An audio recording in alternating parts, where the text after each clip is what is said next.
Pojďme se podívat na to, proč jeden z nejpopulárnějších tvůrců na internetu, především na TikToku a Instagramu, Kaby Lame, je najednou hejtovaný. Týpek vidí něco, co nedává smysl, podívá se do kamery a udělá. A nafarmil 100 milionů followerů. Absolutní genius. Kaby Lame's comment section has gotten pretty brutal. To je ten z Fortniteu. Okyče, držte hubu. Fall off is crazy, your time is over, bro. Put the fries in the bag, all of which have appeared in just the last few months. Why has this pretty likable TikToker suddenly had his entire audience turn on him? Well, judging by another comment reading, why did we make him the most followed person on TikTok? People are starting to... On je furt nejvíc sledovaný, já jsem měl za to, že ho někdo překonal, ale je možný, že je furt jako nejsledovanější na TikToku. Think that he doesn't really deserve it. He gained 162 million followers by repeating a pretty simple formula. Find ridiculous videos of people exerting too much effort on the most basic tasks, then show how to do it in a much easier way. Can't believe he got that big, just from reacting to humans being dumb. Even Kaby Lame. Jo, to je klasika.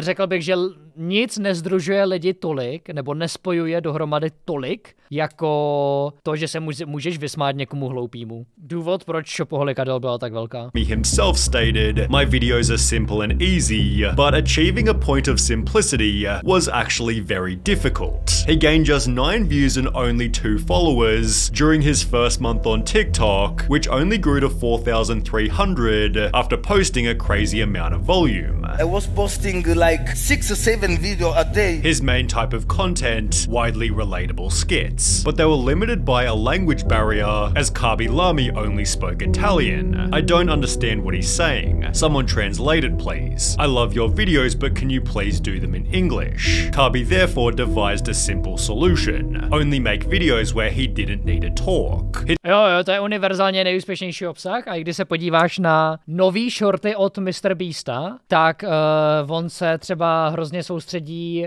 mi přijde na videa, kde prostě není použitej žádnej jazyk. Jsou to prostě, teda jasně, máš tady výjimky, ale máš tady třeba to video s těma dvojčatama, jo, to... Kde akorát prostě tam není nic, jo, jasně je tady nějaký text, ale není v tom žádný mluvený slovo, to stejný tady to s tím lančili.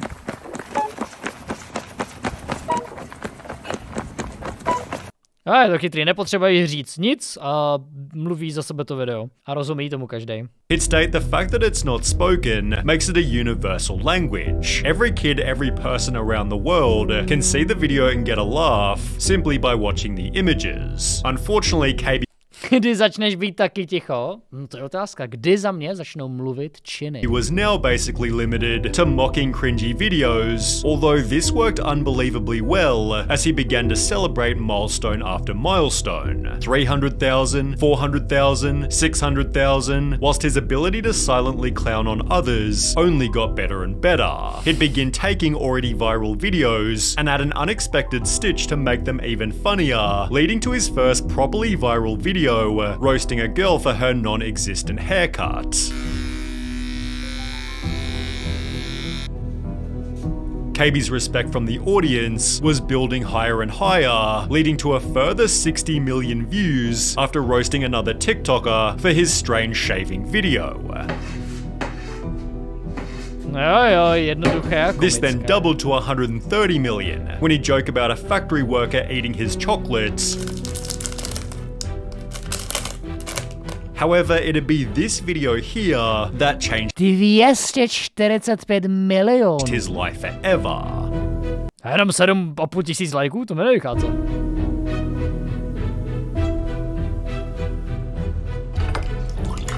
Já 7,5 měl to původní video, tak jo, tak už chápu.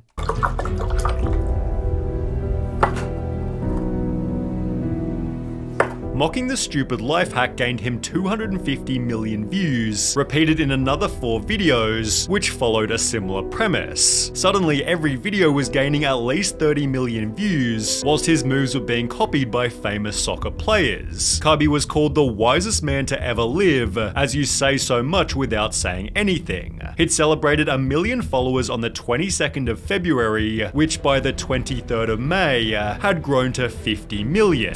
Although with some jebe. calling this a big L for TikTok.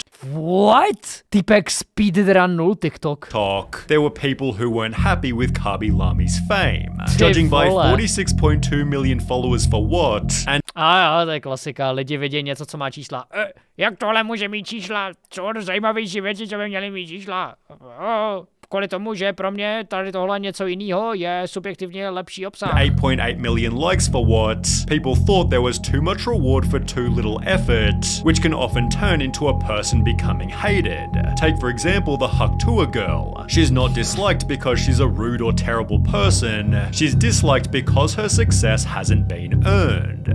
Nemám moc rád takovou věc, jako že jsi něco nezasloužil nebo něco takového. To je za mě totálně debilní argument, protože čistě z principu jako nikdo si nezaslouží nic, máš prostě to, co máš a život tady v tomhleto není fair a nikdy fair nebude, ale to nejhorší, co můžeš udělat, je to, že o tom budeš brečet. A akorát si jenom stěžovat. Jo, to s tebe udělá ještě většího lůzra. To prostě není řešení a když někdo umí chytře využít nějaké situace, tak ty vole, proč ne? To je jedině fajn. Navíc jako u Haktua, to je otázka, jak dlouho ta kariéra vydrží, no.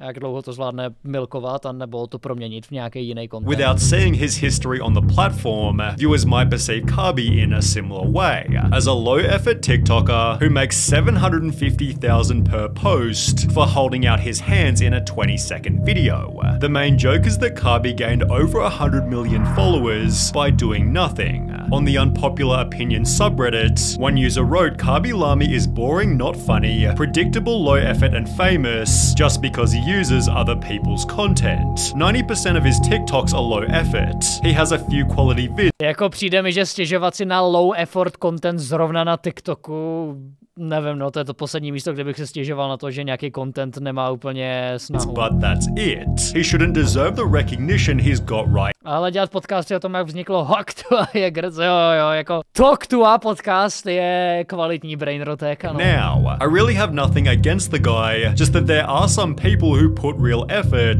and can't get through and I don't think that's fair. Others didn't like him simply because they thought he wasn't funny. It hurts me because these just aren't good and he has so many likes. Honestly, I'm glad I'm... Neboli sere mě, že to nedokážu zmonetizovat tak dobře jak on. Já nevím, já nedokážu si už představit žít v tom, že bych byl prostě kyslej z toho, že někomu se daří na internetu. Přijde mi, že to je extrémně smutný mindset, kterým se akorát ty vole podkopeš a zbytečně se tím kazíš den, život. I'm not the only one who didn't find him that funny, but there's a much stranger reason that people began to hate him.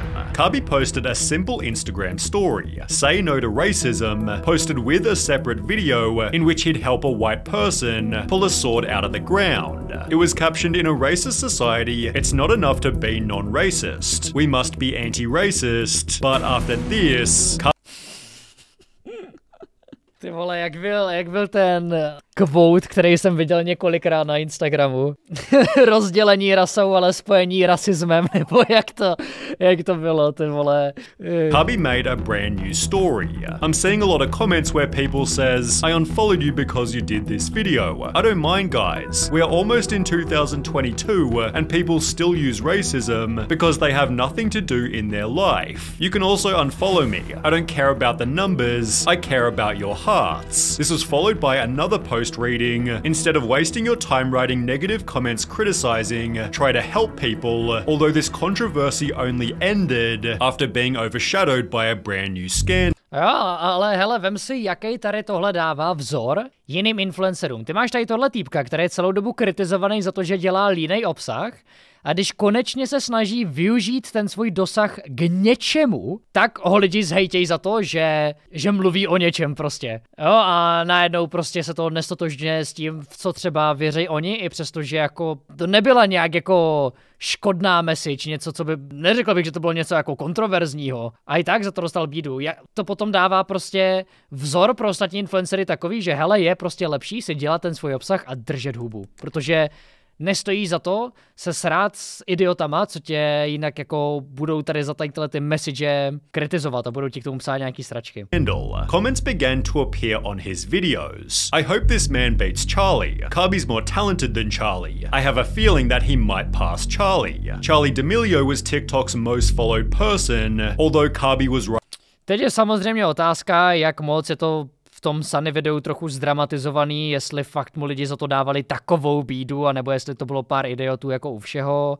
Těžko říct. Right behind her, with only 4 million less. Charlie losing her title therefore became a possibility, resulting in a war between the two creators. People began devising strategies to make Kabi the most followed. If you want to help, start commenting Kabi to #1 on every video that you see on your FYP. Charlie's fans fought back, writing there's no. Tohle je nejotravnější věc, co komunita může udělat, když prostě komunita cpe toho tvůrce mezi jiný komunity a cpe ho tam prostě jako na sílu. To je úplně to stejný, když do chatu přijde někdo a napíše čau, ví, že tady tenhle a tenhle streamer zrovna streamuje. To je něco, co nejenom, že nasere toho streamera, o kterým ty mluvíš, protože ví, že to je otravný, ale nasereš tím i toho druhého streamera. To je úplně nejotravnější věc, co komunity můžou dělat. The way people actually support Kabi Lami. He's literally racist and sexist. He body shames people. We all know damn well that if Charlie did one of these things, her career would be over. A different video added. So basically, Kabi did something so bad. He body shamed a girl, but what were these TikToks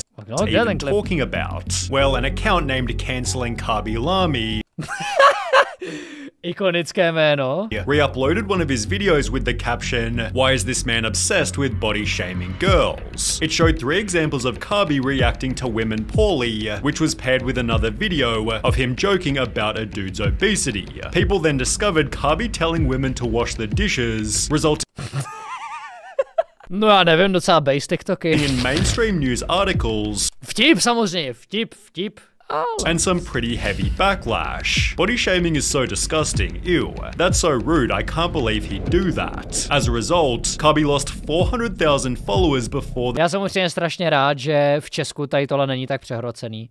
Jako jasně jsou u nás jako věci, že lidi hrotějí body shaming a tak podobně, ale zdaleka to není tak moc jako v zahraničí. Zdaleka. V zahraničí bych řekl, že to je až jako přehrocený, jo, že ano, udělat vtip o tom, že někdo je tlustej, není ten nejlepší vtip, který můžeš udělat. Jasně, jo, prostě vzít něco a prvoplánovaně zaútočit na to, jak někdo vypadá, jsou daleko lepší věci, na které můžeš poukázat. Ale je to něco, kvůli čemu by lidi měli přicházet do kariéru? Ty vole.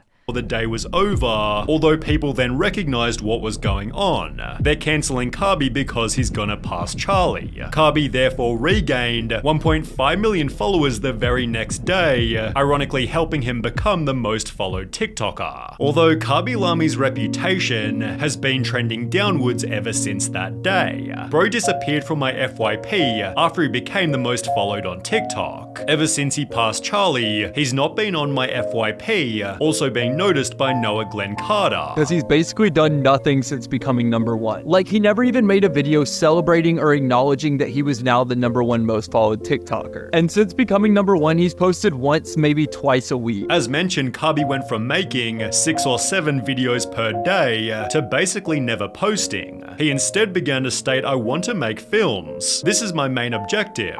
I've wanted to make movies since I was a child. No, takže týpek prostě dosáhnul píku, dosáhnul nějakého svého cíle a už tam jako neměl dál co dělat, nebo neměl tu motivaci. Což je na hovno, to je jako něco, co bys vždycky měl mít nějaký dlouhodobý plán, co chceš dělat jako potom, co dosáhneš nějakého cíle, ale zase je na hovno, že aspoň neudělal jako nic pro tu komunitu, která ho tam dostala, víš, že aspoň jako neudělal nějaký video, kde by bylo, jo, dík za ty followery. Implying he was better than his TikTok audience. When he did post a video, it was often just an ad. Kabi did promotions for Airbnb, Hugo Boss, even Facebook, and by disrespecting his audience with loads of different ads, the audience would also lose respect for him. He used to be so famous. How did bro get forgotten? People started posting TikToks such as, "Maturing is realizing that Kabi Lami was never funny, and that whole race for him to Charlie was lame, as well as, bro, can we all agree that Kabi Lami wasn't even funny? We just wanted him to pass Charlie D'Amelio in followers, which on its own gained almost 1 million likes. I mean, sometimes he was low-key funny, but it got old real quick, hinting at Kabi's next." Jo, pořád byl to ten stejný trik, který používal dokola. A nějak extra za ten content neposouval. U někoho to může fungovat, u někoho ne. next problem. As far back as 2021, people were already stating, It's the same thing every single time. I know exactly what's gonna happen in each goddamn video. Honestly, Kabi's videos were funny at first, but the joke got old after a while. He was really funny at the start, but his joke is getting old. He never does anything else but these kind of videos. Well, now it's 3 years later, and the joke still hasn't changed. His lack of changing content becomes a lack of growth, for which the audience trashes him in comment after comment. But it's been especially bad recently. On the 14th of August, this person commented, Kabi always knows how to keep it simple and hilarious, but only 2 weeks later, the same person's now stating, just put the fries in the bag, bro. Největší otočka v historii. O tom porovnání Česka a Slovenska s Amerikou hovoril P.P. Peter na zahraničním kanále, vydal video o velmi lacném trhu v Burundi. Všechno bylo levný, tak použil slovo cheap, za co dostal hroznou bídu. Jo, že si to lidi neinterpretovali jako, že by to bylo levný, ale jako, že ten produkt není kvalitní. A dávali mu bídu typu, že co čekáš, že to je kvalitní, když je to tady prostě za dětskou práci nebo něco takového. Neznám ten kontext vůbec, takže jako domýšlím se na základě té zprávy, ale to by mi dávalo smysl. Jo, jako hele, je to hodně přehrocený. Ale samozřejmě záleží dost téma od tématu, určitě. Jsou věci, ve kterých mi zahraniční komunita občas přijde víc ohleduplná, nebo víc jako chápavá a schopná nějaké konverzace, když se rozebírají nějaký třeba zahraniční kauzy. Ale určitě je jednodušší tam ty lidi poštvat proti sobě, nebo říct něco, co pochopí špatně. Jo, hlavně jako třeba vem si, rasismus je tady v tomhleto velký téma, protože my jako Češi to nemáme jako součást historie, že bychom si to zažili a fakt jako byla tady nějaká menšina tak brutálně potlačovaná jako v Americe, kde prostě byl problém i s tím a tam prostě to téma je 1000krát citlivější, jenom jako nejenom, ale hlavně na základě toho historického kontextu, jo, to je něco, do čeho se podle mě v životě nedokážeme prostě vcítit. Jo, tak už jenom na základě toho ti jako v Česku nějaký vtípečky prostě projdou daleko víc, než by ti prošly v zahraničí, protože tam ty lidi to mají prostě, a řekl bych právem jinak nastavený, to spíš jako z toho důvodu, že podle mě se jenom nedokážeme vcítit do toho, jak ta kultura tam je nastavená. Bylo to v tom kontextu, i porovnával ty komunity a říkal, že s tou zahraniční si musí dát pozor na to, co řekne, že se ze všeho zaserou. No, je to určitě víc citlivý. A myslím, že to je docela fér jako přirovnat, jako když někdo dělá nějaký vtípky na váhu, jo. Myslím, že u nás to jako dost lidí bere docela s nadhledem, ale v Americe ti dost lidí řekne, body shaming a bla, hrozně mě jako sere ten trend toho, že lidi tlačí body shaming i k životnímu stylu, který je extrémně nezdravý a dlouhodobě neudržitelný. To jako není něco, co bys měl oslavovat a schovávat za body shaming. To je prostě špatně, seš obézní a měl bys zhubnout, protože jinak umřeš ve 40. To není něco, co bys měl glorifikovat. Ale samozřejmě chápu, že na někoho kvůli tomu dělat vtípečky taky není jako zrovna vkusná věc, že jo. In the past, Kabi Lami stated, Of course, the people, they will always found something bad to you. I think it's just part of the life. And turning his back on TikTok has definitely had some benefits. He'd appear in the recent Bad Boys movie, is now a judge on Italy's Got Talent, and most notably, he's about to release his own feature film called Double O Kabi. Má teďka jako hodně silný brand, otázka, jak se mu to teďka udrží, no. A jestli bude víc postovat. Tom Darko to má dokonce video. Jo, to mě docela v pohodě videjko.